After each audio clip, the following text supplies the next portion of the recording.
Y2K समस्या का संबंध किससे है? कंप्यूटर वायरस को नियंत्रित करने हेतु समाधान पाने का, विश्व भर में कार्यरत कंप्यूटर में एकरूपता लाने हेतु प्रयत्न, सन के अंतिम दोनों अंकों के शून्य हो जाने की दिशा में उनका प्रतिस्थानी ढूंढना, या फिर 60 वर्ष की कंप्यूटर की कार्यप्रणाली के आधार पर उसमें आमूल परिवर्तन करना। तो दोस्तों इसका जो राइट आंसर है वो है ऑप्शन सी, सन के अंतिम दोनों अंकों के शून्य हो जाने की दिशा में उनका प्रतिस्थानी अर्थात सब्स्टिट्यूट ढूंढना। दोस्तों बात यह है कि जैसे पहले क्या होता था कि 1999 तक ऐसा होता था जो वर्ष लिखे सन लिखा जाता है, तो जैसे अभी हम जैसे लिखते हैं 2020 पूरा पूरा लिखते हैं, उस समय क्या लिखा जाता था 1998 1997 को खाली लास्ट के दो डिजिट लिखे जाते थे।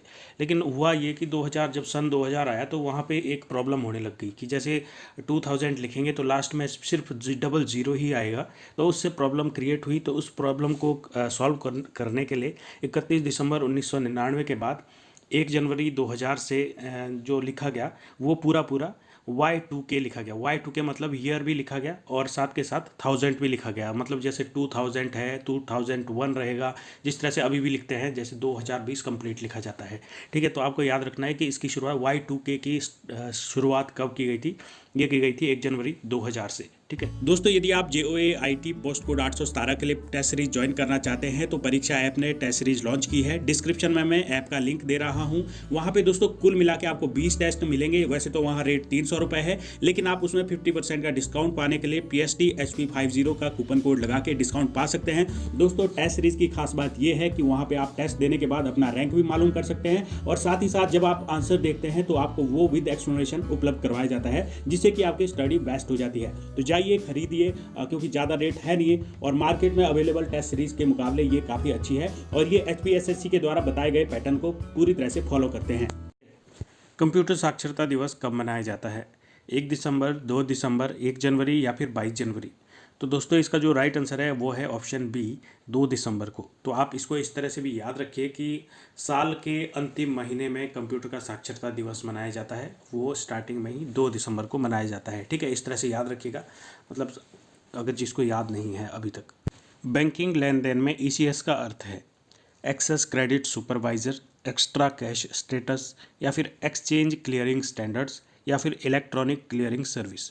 तो दोस्तों इसका जो राइट आंसर है वो है ऑप्शन डी वाला, इलेक्ट्रॉनिक क्लियरिंग सर्विस। दोस्तों कंप्यूटर के द्वारा लेन देन की प्रक्रिया को तेज बनाने के लिए और विश्वसनीय बनाने के लिए ECS का प्रयोग किया जाता है, जिसको बोलते हैं इलेक्ट्रॉनिक क्लियरिंग सर्विस। विश्व के प्रथम सुपर कंप्यूटर का निर्माण किसने किया? IBM ने, SCL ने, CRC ने, या फिर CDEC ने? तो दोस्तों इसका जो राइट आंसर है वो है ऑप्शन सी, CRC। CRC बोले तो क्रे रिसर्च कंपनी, जो कि अमेरिका की है, इन्होंने क्रे K1 सुपर कंप्यूटर का निर्माण किया था, जो कि विश्व का पहला सुपर कंप्यूटर था। और CDEC की बात करें तो ये पुणे में इसने भारत का प्रथम परम सीरीज जो सुपर कंप्यूटर की थी, परम सीरीज। तो आपको ये भी क्वेश्चन पूछा जा सकता है कि जो भारत के सुपर कंप्यूटर है परम सीरीज के, उसको किसने बनाया? CDEC ने। ठीक है, और अगर IBM की बात करें तो IBM ने विश्व का सबसे तेज सुपर कंप्यूटर ब्लू जीन बनाया था। ठीक है, याद रखना है ब्लू जीन। ठीक है, प्रथम पीढ़ी के कंप्यूटर में प्रयोग होता था, फर्स्ट जनरेशन के जो कंप्यूटर होते थे उसमें किसका यूज़ होता था? निर्वात ट्यूब का अर्थात वैक्यूम ट्यूब का, ट्रांजिस्टर का, या फिर IC का, IC चिप, या फिर इनमें से कोई नहीं?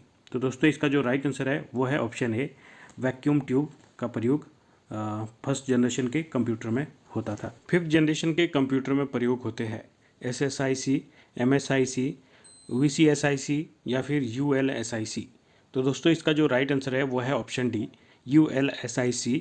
जो फिफ्थ जनरेशन है, जो वर्तमान है, प्रेजेंट है जो कंप्यूटर की जनरेशन, उसमें ULSIC की चिप का प्रयोग होता है। ULSIC का जो फुल फॉर्म है वो है ultra large scale integration chip.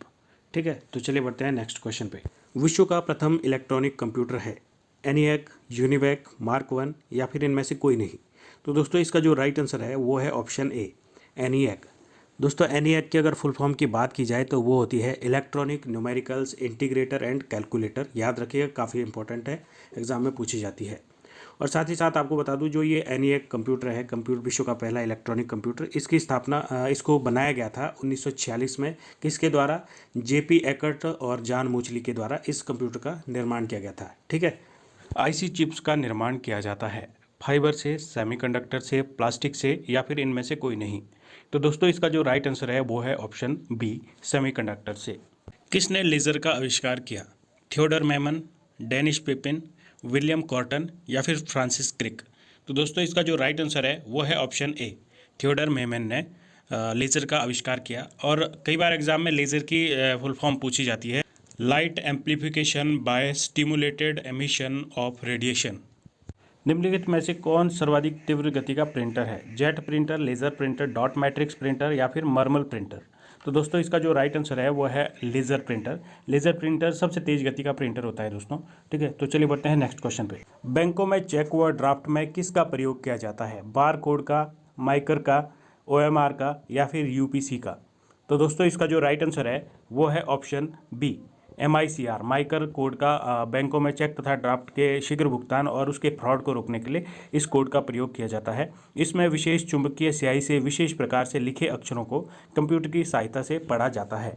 अगर हम इसके फुल फॉर्म की बात करें तो माइकर के MICR की फुल फॉर्म होती है मैग्नेटिक इंक करैक्टर रिकॉग्नाइजेशन।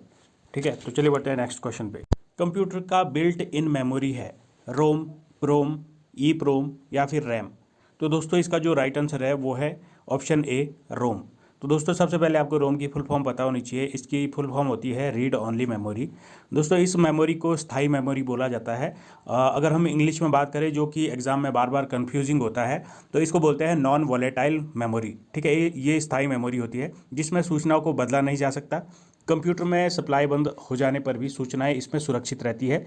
और कंप्यूटर मदरबोर्ड में रोम का प्रयोग बिल्ट इन मेमोरी के रूप में किया जाता है। याद रखिएगा, रोम और रैम में कंफ्यूज मत होइएगा क्योंकि यहाँ से क्वेश्चन 100% आता है। पेन ड्राइव है इलेक्ट्रॉनिक मेमोरी, कंप्यूटर में लिखने की युक्ति, मैग्नेटिक मेमोरी या फिर इनमें से कोई नहीं? तो दोस्तों इसका जो राइट आंसर है वो है ऑप्शन ए, इलेक्ट्रॉनिक मेमोरी। दोस्तों जो पेन ड्राइव होती है ये एक फ्लैश मेमोरी होती है। इसको इलेक्ट्रॉनिक मेमोरी भी कहा जाता है। इंटीग्रेटेड चिप्स के बने इस मेमोरी को कंप्यूटर के USB पोर्ट में लगाकर प्रयोग किया जाता है। तो चलिए बढ़ते हैं नेक्स्ट क्वेश्चन पे। ASCII का पूर्ण रूप क्या है दोस्तों? American stock code for information interchange, American standard code for information interchange या फिर African standard code for information interchange या फिर adaptable standard code for information interchange? तो दोस्तों इसका जो राइट आंसर है वो है option B, American standard code for information interchange. आपको याद रखना है ये अमेरिकन नेशनल स्टैंडर्ड इंस्टीट्यूट के द्वारा जारी किया गया एक कोडिंग सिस्टम है। विश्व में प्रथम पूर्ण इलेक्ट्रॉनिक कंप्यूटर है ENIAC, EDVAC, UNIVAC या फिर मार्क 1? तो दोस्तों इसका जो राइट आंसर है वो है ऑप्शन ए, ENIAC। अगर इसकी फुल फॉर्म की बात की जाए क्योंकि एग्जाम में पूछा जाता है तो वो होती है electronic numerical integrator and computer.